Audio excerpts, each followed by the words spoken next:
గత 3-4 రోజుల నుంచి గత వారం రోజులుగా జరుగుతున్న పరిణామాలు చూస్తే మనం తెలంగాణలో ఎవరిని ఇన్స్పిరేషన్ తీసుకోవాలని భయం వేస్తుంది. ఎవరైతే మేధావులు, ఎవరైతే మంచి విశ్లేషకులు, ఎవరైతే యువతకి ఒక మార్గదర్శకులు అనే వాళ్ళే ఇలా మాట్లాడుతుంటే నేను తప్పు చేశానా, వీళ్ళని ఇంకొక లెవెల్లో ఊహించుకున్నాను అనుకున్నాను. ఎందుకో కొంచెం బాధ కూడా అనిపించింది. ఈరోజు ఈ ప్రెస్ మీట్ పెట్టడానికి కారణం, ఇది ముగిద్దామా లేదా మీరు డిసైడ్ చేసుకోండి. పాషం యాదగిరి గారు, నేను మిమ్మల్ని ఎప్పుడు కలవలేదు, పేరు మాత్రం విన్నాను, చాలా గొప్పగా విన్నాను. కానీ నిన్న ఫస్ట్ టైం ఈ చూసిన తర్వాత నాకు మిమ్మల్ని గారు అనాలంటే నాకు నా మీద ఏంటి, ఈయనేంటి ఇలా మాట్లాడాడు, అసలు ఏంటి ఈయన బ్యాక్గ్రౌండ్ ఏంటి, ఈయన మనస్తత్వం ఏంటి, ఈయన సీనియర్ జర్నలిస్ట్, విశ్లేషకులు, విద్యావేత్త, ఎంతోమంది తెలంగాణ ఉద్యమంలో ఎంతో మందిని చైతన్యవంతులు చేసిన ఆ పెన్ను ఇలా మాట్లాడుతుందా అని కొంచెం బాధేసింది. ఆయన మాట్లాడిన మాటలు మీ ఇంట్లో వాళ్ళకి ఒక్కసారి చూపించండి యాదగిరి గారు, మీ ఇంట్లో వాళ్ళు హర్షిస్తారని చెప్పుకుంటే నేను నిజంగా ఒప్పుకుంటాం.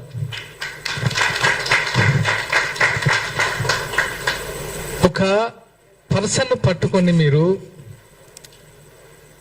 ఎలాంటి మాట్లాడారో ఒకసారి మీరు మాట్లాడిన వీడియో మీరే చూసుకొని సిగ్గుపడండి, ఒక్కసారైనా సిగ్గుపడండి. ఎందుకంటే ఇంకోసారి తప్పు చేయకుండా ఉంటారు.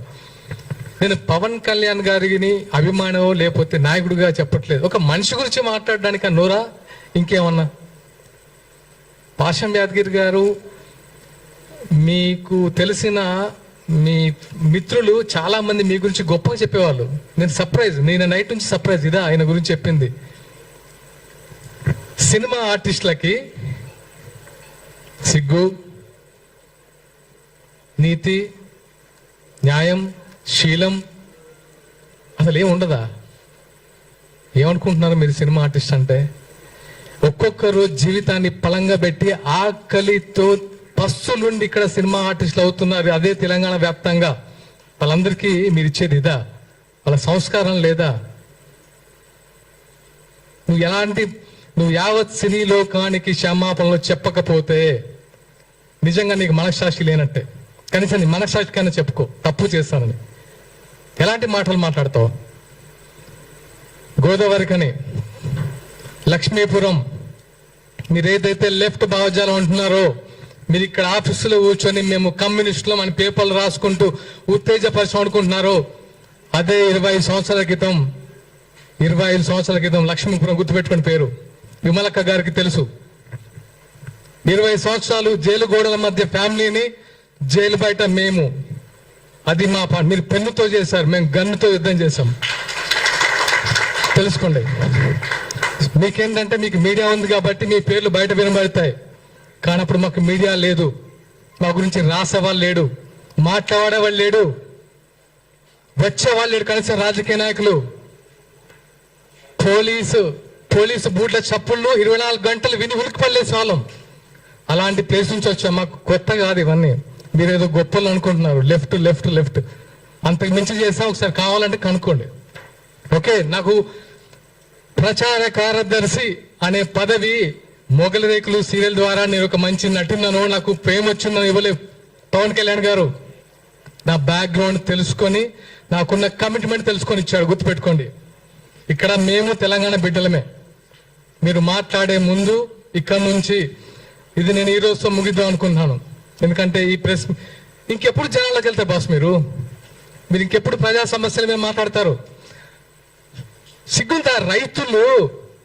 రైతుల అకాల వర్షంతో పంట తడిసి గుండెలు బాదుకుంటూ రోడ్ల మీద వచ్చి దాణే వేస్తుంటే ఇక్కడ మీరు ప్రెస్ మీట్లు పెడతారా? వాళ్ళ గురించి ఆలోచించారా? ఈ రోజైనా పవన్ కళ్యాణ్ ఆలోచించాడు. ఈ రోజు కదా, ఆ రోజు కౌలు రైతులకి సంతమాని ఇచ్చాడు. ఆ రోజు ఒక్క డేబు నుంచి డబ్బులు తీశాడా? చెప్పండి. ఈ రోజు ఎంతమంది రైతులు రోడ్డు మీద పడ్డారు? రైతు అనేవాడు పంట వేసినప్పటి నుంచి ఎరువులు దొరక్క, రుణాలు దొరక్క, అతి కష్టం మీద పంట తీస్తే ఆ పంట నెల రోజుల నుంచి కళ్ళాల మీద పడిగాపులు కాస్తూ అరే ఎప్పుడు వర్షం వస్తా అని గుప్పిట్లో పెట్టుకొని ఉంటే వీళ్ళు వాళ్ళని పడుచుకోకుండా ఈ సొల్లు మీటింగ్లు పెట్టేసి పవన్ కళ్యాణ్ ఒకరు దొరికారు కదా, మనకు మంచి ఫేమ్ వస్తుంది, మంచి మైలేజ్ వస్తుంది, ఈరోజు ఇంతమంది వచ్చి మాట్లాడతారని సొల్లు మీటింగ్ పెడతారా మీరు? ఇదా మీరు తెలంగాణలో ఫైట్ చేసే విధానం?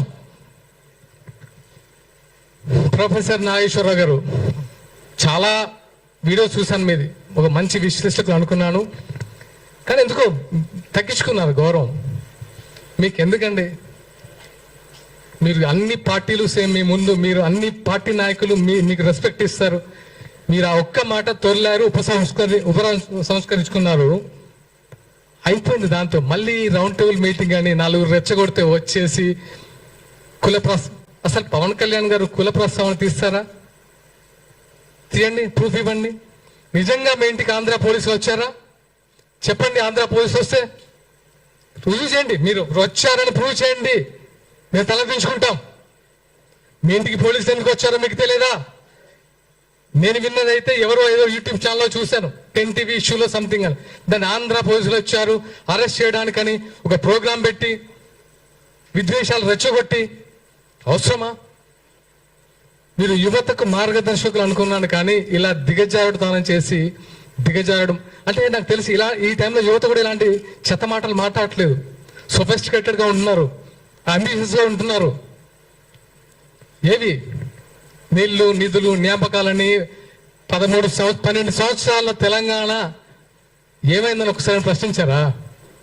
విగ్రహాలు పెడుతున్నారు, ఎన్టీఆర్ విగ్రహం పెడుతున్నారని గొడవ చేస్తున్నారు కదా. టీఆర్ఎస్ హయాంలో చాలా విగ్రహాలు పెట్టారు కదా, అప్పుడు ఎందుకు ప్రశ్నించలేదు?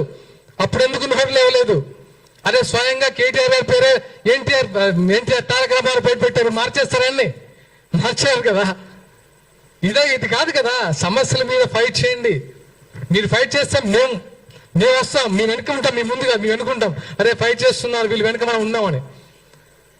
లెఫ్ట్ భావం ఇది కాదు కదా. లెఫ్ట్ పోవాలంటే ఇలా తిట్టడాలా?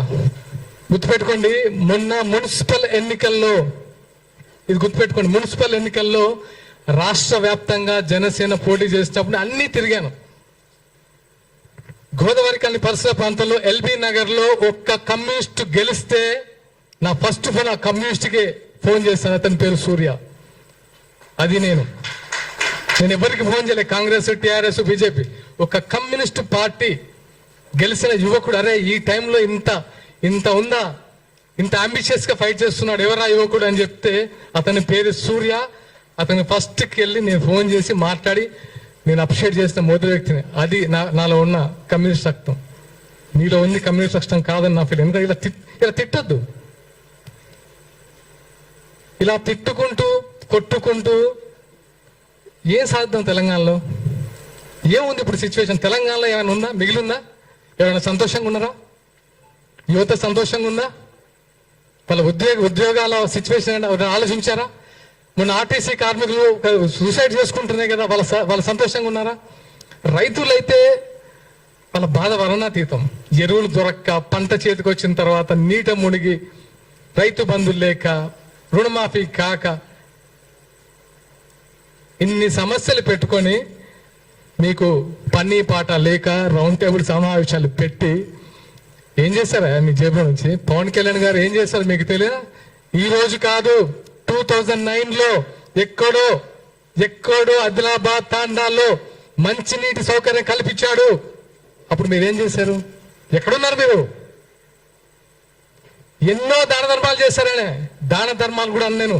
ఆయన ఒక మనిషి కష్టాల్లో ఉండంటే చేతికి ఎంత ఇస్తారు, అదే నైజం. ఊరికే మేము అట్రాక్ట్ కాము, సినిమాల వల్ల అట్రాక్ట్ కాలేదు బ్రదర్.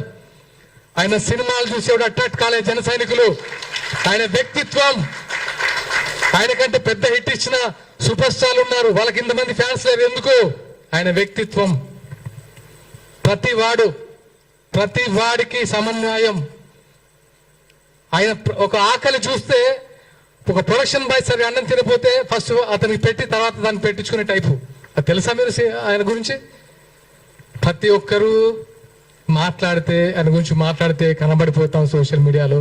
మన గురించి ఇలాంటి మేము వచ్చి మా బాధ పడి ఇంక చెప్పాలి. ఎందుకంటే ప్రతిసారి మీరు అబద్ధాన్ని చెప్పుకుంటూ పోతే ఇంకా నిజం చచ్చిపోతున్న భయంతో మేము వచ్చి ఇక్కడ కూర్చొని అది కాదురా బాబు ఆయన ఇది ఇది ఇది ఇది అని చెప్పి చెప్పి చెప్పి ఇంకెక్కడ ఫైట్ చేస్తాం ప్రజా సమస్యల గురించి. రెచ్చగొట్టద్దు బాస్, ఎనఫ్ ఎనఫ్. మాకు సహనం ఉంటుంది. ఇక నుంచి ఇలాంటివి పునరావృతం అవ్వద్దు. ఇది ఈరోజు ముగిద్దాం ప్లీజ్ ప్లీజ్. ఇంకా ఇలాంటి పవన్ కళ్యాణ్ని హైదరాబాద్ రాకుండా అడ్డుకుంటాం. ఎవరికైనా దమ్ముందా? ఉందా? మీకు దమ్ముందా?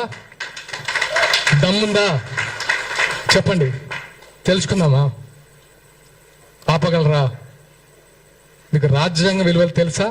రాజ్యాంగ హక్కులు తెలిసే మాట్లాడుతున్నారా? తెలంగాణలో జనసేన పార్టీ చాలా బలంగా ఉండబోతుంది. ఖబర్దార్ గుర్తుపెట్టుకోండి. మేము ఇప్పటి వరకు చాలా ప్లీజింగ్గా కూడా కాదు, అరే మా కళ్యాణ్ గారు నేర్పిన సంస్కృతి అంటే తగ్గాలి, మనం తగ్గాలి, తగ్గుదాం. కానీ మేము ఎదురు తిరగాల్సి వస్తే మాత్రం నిజంగా తట్టుకోలేరు బాస్, తట్టుకోలేరు. అది గుర్తుంచుకోండి. మరొకసారి చెప్తున్నాను, విమలక్క గారికి మనస్ఫూర్తిగా థ్యాంక్స్ చెప్తున్నాను. ఎందుకంటే నేను వచ్చేటప్పుడు అమ్మతో మాట్లాడాను. అమ్మ ఏంటిది ఇలాంటి సిచ్యువేషన్ క్రియేట్ అయింది, ఇలా కాదు కదా.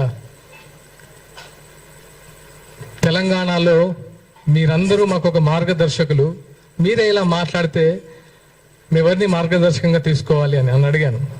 ఆ మంది చిన్న అప్పుడప్పుడు దొరుకుతుంటాయి, దీన్ని ముగింపు పలకండి అని. అమ్మ మీకు ఇచ్చిన మాట ప్రకారం ఈరోజు నేను ముగిద్దాం అనుకుంటున్నాను, మీరు కూడా దయచేసి ముగించాలని కోరుకుంటున్నాను. అండ్ ముఖ్యంగా మీడియా మిత్రులకి కృతజ్ఞతలు తెలపాలనుకుంటున్నాను. ఎందుకంటే మా భావ ప్రకటన స్వేచ్ఛ కూడా మీరు 10 మందికి చూపించినందుకు మీకు మనస్ఫూర్తిగా కృతజ్ఞతలు. అండ్ జనసేన కార్యకర్తలు అందరూ నొచ్చుకోకండి. ఎందుకంటే ఇప్పుడు యాదగిరి గారిని నేను కూడా మీరు అన్నట్టు మాట్లాడితే మీకు ఫ్యామిలీ ఉంది, భరించగలరా? ప్రొఫెసర్ నాగేశ్వరరావు గారిని మీరు భరించగలరా మీ ఇంట్లో వాళ్ళు? మరి పవన్ కళ్యాణ్ గారి ఫ్యామిలీ ఎన్నిసార్లు భరించాలి సార్? ఎంతమంది భరించాలి అక్కడ ఏపీలో? వాళ్ళైతే నోరు పెట్టాలని తెలిసిందిగా. ఇంకెంతకాలం భరిస్తాడు ఆయన? ఆయన కూడా సహనం ఉంటుంది కదా.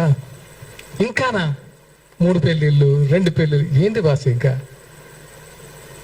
ప్రపంచంలో ఎవరికి సిచ్యువేషన్స్ వల్ల అవ్వట్లేదా? ఆయన ఏమన్నా రాజ్యాంగ విరుద్ధంగా చేశారా? ఆయన ఏమన్నా హింస పెట్టారా వాళ్ళ వైఫ్స్ని?